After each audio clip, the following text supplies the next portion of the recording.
When the stage lights went down in 1968, Elvis Presley collapsed to the floor and nobody could believe it. What did the world's biggest star experience backstage that night that made him wake up as a completely different person the next day? On a hot December night in Memphis, one of history's most critical performances was about to take place at NBC Studios. Elvis Presley was about to take the live stage for the first time in 7 long years. But what he didn't know yet was that this night would be his last chance. But the truly shocking part was what Elvis said just before going on stage.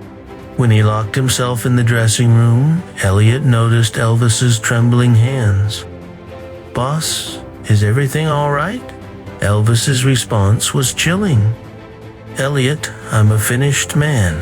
Tonight I either rise or die." At that moment, nobody knew that the letter in Elvis's pocket would change everything. Colonel Parker was pacing backstage nervously. The final warning message from RCA Records was clear. If this special fails, we're canceling the contract.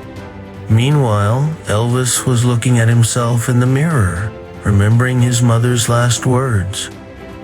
This is exactly when everything changed. The envelope Elliot brought shocked Elvis. The envelope came from Nashville. The letter inside was from Elvis's closest friend, Red West. "Elvis, you need to learn the truth that's waiting for you in Memphis. That person who waits by Aunt Gladys's grave every night, ...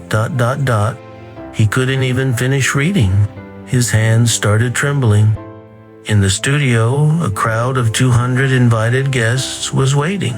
NBC executives were making final preparations.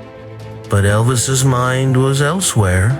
That secret he'd never talked about since his mother's death was now confronting him. You haven't seen the biggest surprise yet. When the stage lights came on, Elvis's action shocked everyone.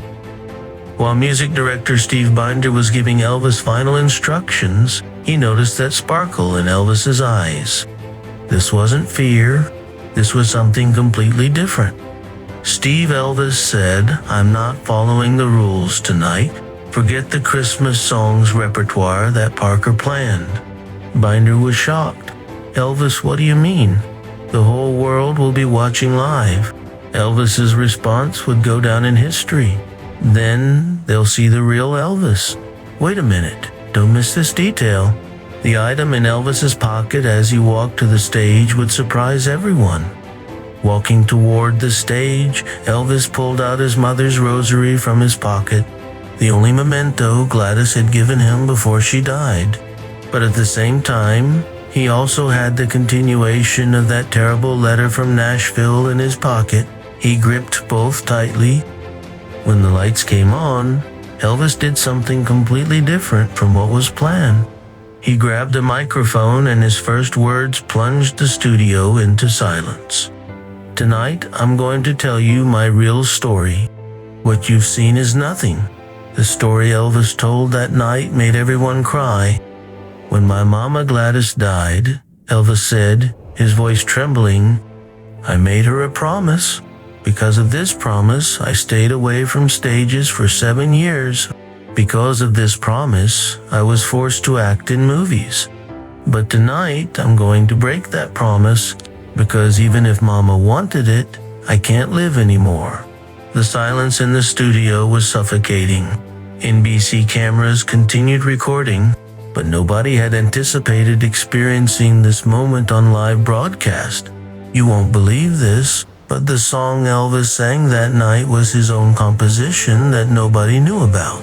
Elvis took his guitar and started singing a song without a chorus, one that just told a story.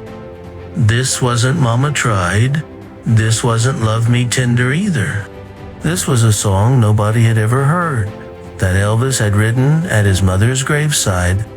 The lyrics were so personal that women in the studio started crying, "My Gladys, I kept my promise, but I can't take it anymore. Even if you wanted it, I can't be that quiet boy anymore." You haven't seen the biggest shock yet. What Elvis did when the song ended paralyzed everyone. When the song ended, Elvis stepped away from the microphone and pulled out the letter from his pocket.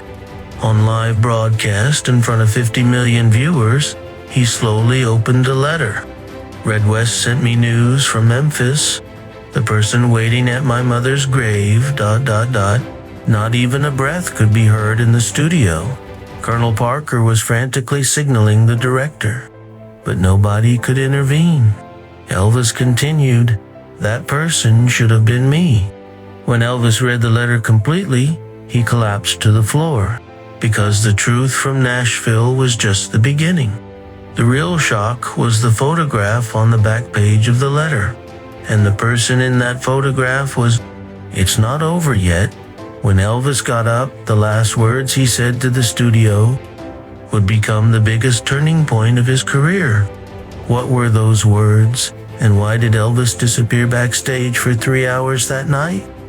In the next part, you'll learn what changed in Elvis's life after that night, and the 20-year secret that Colonel Parker had been hiding.